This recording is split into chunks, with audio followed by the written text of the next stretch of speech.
안녕하십니까. 박상옥 과학기술 수석비서관입니다.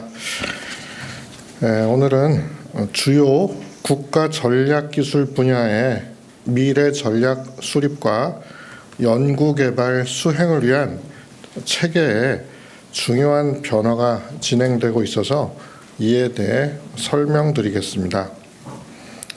먼저 국가바이오위원회입니다. 국가바이오위원회 설치를 위한 대통령령이 지난 화요일 국무회의를 통과하였습니다. 바이오 분야는 이미 보건의료, 농식품, 에너지, 환경, 소재 등 산업 전반을 변화시키고 있는 게임 체인저 기술로 파급 효과가 워낙 커서 안보 차원에서도 주목하고 있습니다. 주요 선진국들은 바이오 경제로의 전환을 위해 국가 전략을 마련하고 바이오 기술 혁신을 위한 R&D 투자를 지속적으로 확대해 나가고 있습니다. 우리나라도 지난 4월 대통령 첨단 바이오 이니셔티브를 발표하고 관련 거버넌스를 신속히 정비하여 국가바이오위원회 출범에 이르게 되었습니다. 특히 바이오 분야는 그동안 과기정통부, 보건복지부, 산업부 등이 각각 정책과 R&D를 다뤄서 거버넌스가 분절적이라는 지적을 받아왔습니다. 국가바이오위원회를 통해 기초연구부터 임상과 상용화에 이르는 가치사슬 전반을 유기적으로 연결할 수 있을 것으로 기대합니다. 국가바이오위원회 위원장은 대통령이 직접 맡게 되며 부위원장은 바이오 분야 세계적 석학인 카이스트 이상엽 부총장이 내정되었습니다. 아울러 레드, 그린, 화이트 바이오 전 분야에서 전문 지식과 경험이 풍부한 민간위원 20여 명으로 구성됩니다. 김빈내리 기초과학연구원 RNA 연구단장, 고한승 삼성 바이오에피스 사장, 김영태 서울대 병원장 등 산학, 연, 병을 망라한 권위자들이 위촉될 예정입니다. 관련 절차가 진행 중에 있고요. 전체 명단은 첫 회의가 열리는 12월에 발표하겠습니다. 국가바이오위원회는 3개 분과위원회와 4개의 특별위원회로 구성될 예정이며 특히 이 중 디지털 바이오 특위를 통해서 바이오 헬스 데이터 그리고 인공지능 기술을 활용한 바이오 IT 융합 기술을 집중 육성합니다. 국가바이오위원회는 국가인공지능위원회와 마찬가지로 첨단 바이오 비서관이 단장을 맡는 지원단이 별도로 설치되어 위원회 활동을 지원하게 됩니다. 이제 다른 위원회들에 대해서 또 설명을 드리겠습니다. 국가바이오위원회는 지난 5월 우주청 개청과 함께 출범한 국가우주위원회, 지난 9월 출범한 국가인공지능위원회에 이어 대통령이 위원장을 맡는 3번째 전략기술위원회입니다. 3대 게임 체인저 기술 중 나머지 하나인 양자과학기술 분야를 위해서는 연내에 양자전략위원회가 출범할 예정입니다. 양자전략위원회는 이틀 전인 11월 1일에 시행된 양자과학기술 및 양자산업 육성법에 따라 국무총리가 위원장인 법정위원회로 설치됩니다. 우리 정부는 전문성에 바탕을 둔 신속한 정책 의사결정과 과감한 투자 결정을 위해 R&D 거버넌스의 전략성을 향상하고 여러 부처가 한 팀으로 움직일 수 있도록 협업 체계를 구축해 나가고 있습니다.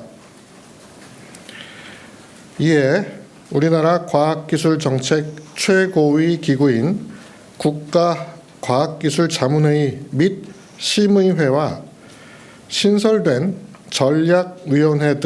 전략기술위원회들 간의 강력한 연계 체계를 만들겠습니다.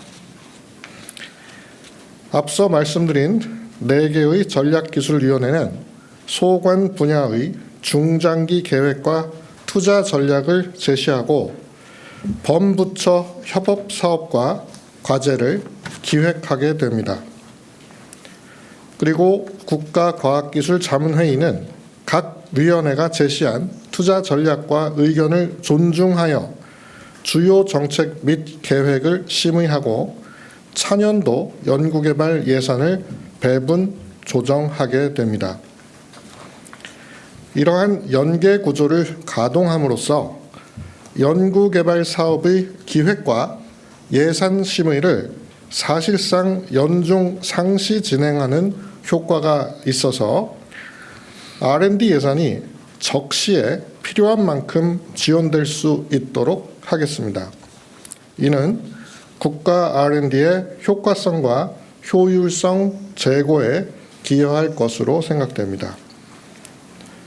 이번 시스템 개선을 통해 과학기술혁신본부를 포함한 각 부처의 역할과 권한을 그대로 유지하면서 정부 조직 개편 없이도 연계와 협업을 통해 부처 간 벽 허물기를 실현하겠습니다.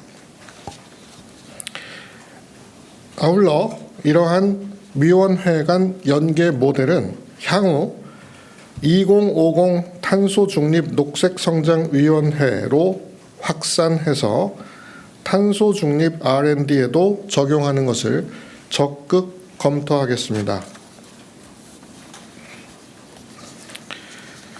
전략기술위원회와 국가과학기술자문회의 사이의 원활한 연계를 위해 국가인공지능위원회, 국가바이오위원회, 국가우주위원회, 양자전략위원회 위원 중 각 한 명이 연내 출범할 차기 국가과학기술자문회의 심의위원을 겸임하도록 하였고 2050 탄소중립 녹색성장위원회 위원 중에서도 한 명을 자문회의 심의위원으로 참여하도록 하였습니다.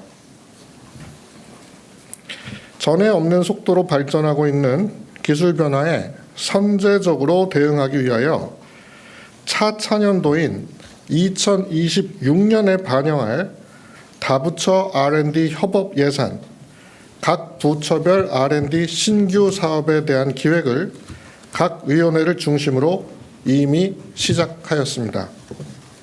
기존에는 5월 말부터 예산 심의에 착수하여 치밀하게 검토하기는 다소 어려웠습니다.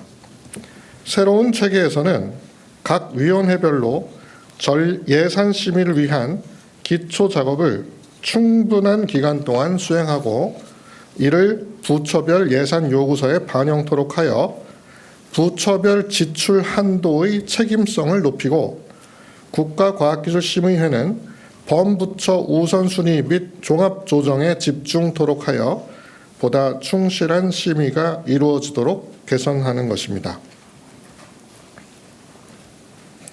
한편 윤석열 정부는 과학기술연구계와 활발히 소통하며 R&D다운 R&D 지원을 위한 시스템 개혁을 추진해 왔습니다.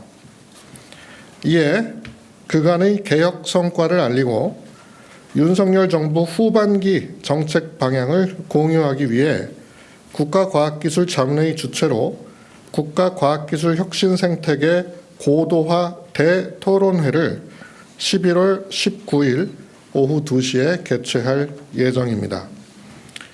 이날 토론회에서는 대학 출연연 등 공공연구부문 업그레이드, 선도형 기초연구로의 질적 전환, 글로벌 과학기술 협력, 기술 사업화 시장 육성, 그리고 R&D 매니지먼트 선진화 등 5개 주제를 논의할 예정입니다. 많은 관심을 부탁드립니다. 앞으로 정부는 2030년 과학기술 G3를 목표로 국가연구개발 시스템 개혁을 막힘없이 추진할 것이며 주요 정책과 성과를 수시로 국민 여러분께 보고드리겠습니다. 감사합니다.